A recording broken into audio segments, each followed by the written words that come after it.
Ladies and gentlemen, welcome back to the Hard 100, a video series documenting the culling of my collection from This is a video I've kind of wanted to make for a while. I teased it way back in the very beginning, I think the very first video. I have a lot of games that are also on the iPad or the iPhone. A lot of games that have apps, not like companion apps, but games that also have an app version.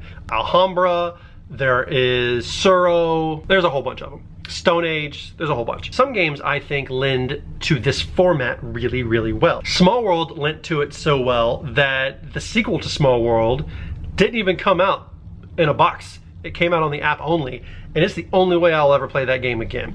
I can knock out a game of Stone Age very quickly, and it's very fun. To Call is on there. They had a really good app implementation. Sometimes it's just a direct rip. Sometimes they suss it up and make it a little bit better. It's the only way I've played games like Juniper? No, what's that dumb game? Splendor. It's the only way I've ever played Splendor. It's the only way I've played a couple of games. When they get it right, they get it right. And even when they get it wrong, they kind of get it right. But it came with a certain dilemma. If I have the app, is the board game on my shelf just wasting space? Honestly, for some of them, yes.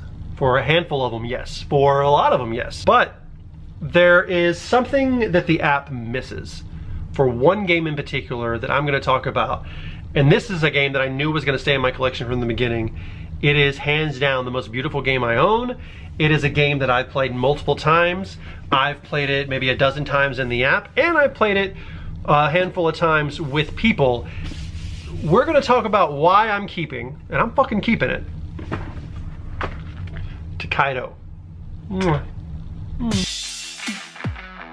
Tokaido by Anton Bauza, Woot, and Nayade? Nayade. I don't know how to if I'm pronouncing that properly.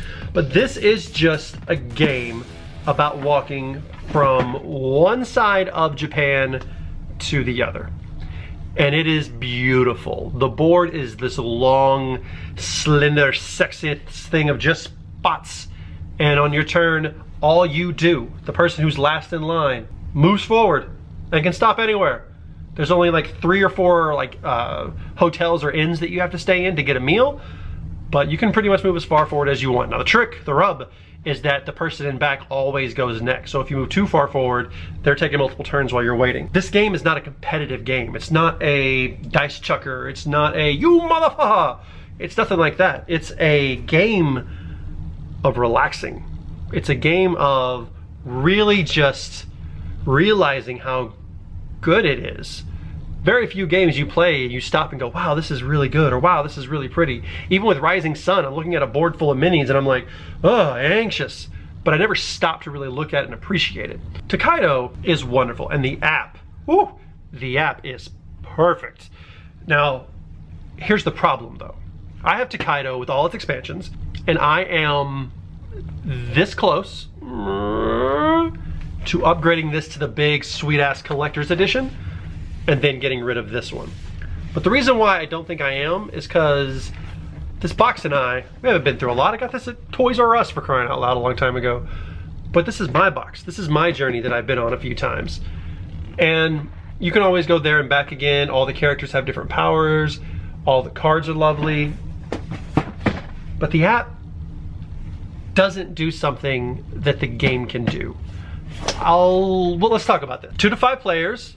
Playing it with 2 is okay. If you can play it with 5, 5 is the best. It doesn't slow down, it's really tight, it's really good.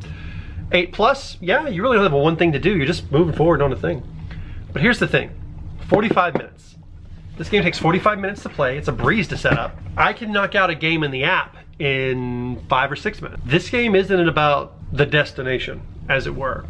This is a game that the whole theme is about the journey. And the app does a good job of re-implementing this, but what it lacks, especially when it comes to solo play and having the AI control things, is there's no table conversation, which I know may sound silly when it comes to an app, and all these games have table conversation, and they're all, you know, playable, and everyone's talking and having a good time and drinking some beer and doing whatever. But this one kind of puts you in a certain state of mind. It puts you in that role-playing state of mind. Very few games do I really get into the role of who I am. Ladies and Gentlemen, I really felt like I was a lady, and it was fun. But when I am playing like a King of New York or a King of Tokyo, I don't feel like I'm a big bad monster smashing things. I'm just playing a game. This one though, I really feel like I'm walking across and like, well, what do I want to do now? No decision is the end of the world. I'm just like, what do I want to do? I haven't walked in a while. Do I want to go to a sauna? You know, I should probably donate to the church. They've been good to me. Maybe I go get a job. I don't know. Oh, what's over there? What's over there? Oh, I want to paint that thing. You really get into it. And what little theme there is just shines through in the art. Once you lay out that board and I explain to you what you're doing, any kind of butt clenching that you have or tension that you have is just like, oh, it's not really a game about winning. I don't think the goal of the game is to win, ladies and gentlemen. The goal of the game is to play. You don't win this game. You win this game, but you don't win this game. If you play this game, you win this game. That's how it works. And the app just can't replicate that. It can't replicate that easy breezy, beautiful cover girl of what this game does. It's very fast paced, and I could slow down the AI settings, and the art is beautiful. Like to take these characters and put little 3D models and a little girl with a little stick, it's gorgeous. It's a great app. It is the best that app could possibly be. The best implementation. The music is great. I wouldn't mind turning the music on and kind of closing my iPad, put it to the side, let the music play while you're listening to it. But the vibe that this game gives you, the app cannot replicate. It just cannot. It can't slow down time with you as you walk from Kyoto to Tokyo now. It just can't replicate that. It's no fault of the app. And if you are just a mechanic gamer and you just like tinkering with things and let's see what the highest score I can get, you can max out scores in this. And I'm sure there is a path to victory which is very meticulous and thought out and gamed to death. But this isn't the game to game. This is the game to play. Of all the games that I own, this game is one that I just, every time I see it, I'm just like, oh man, how good is that game? The mechanics are, they're okay. It's nothing that any of my other stuff doesn't do. Go to a place and do a thing.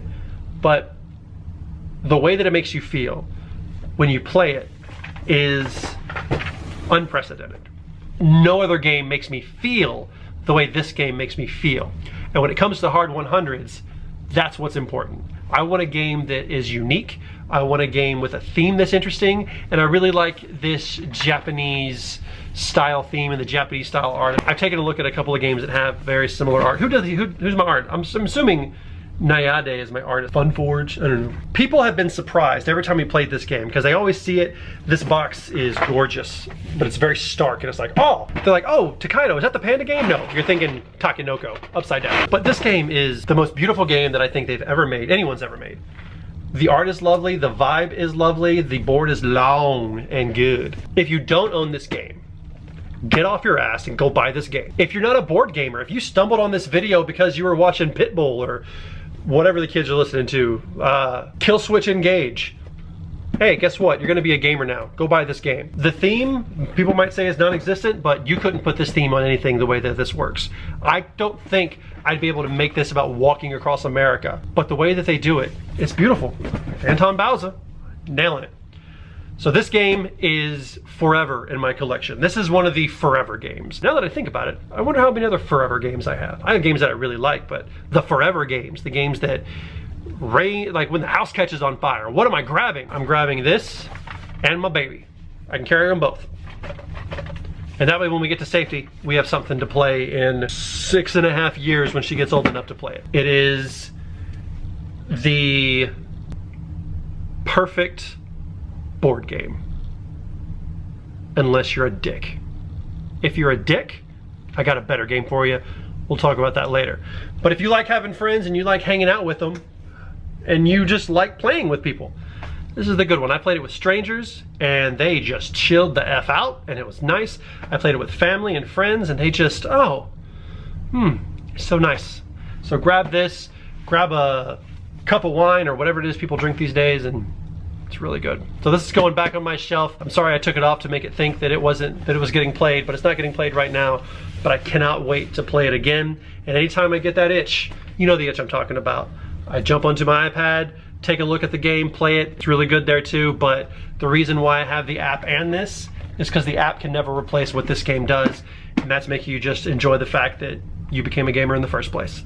Again, Billy, people, Hard 100, Peace out.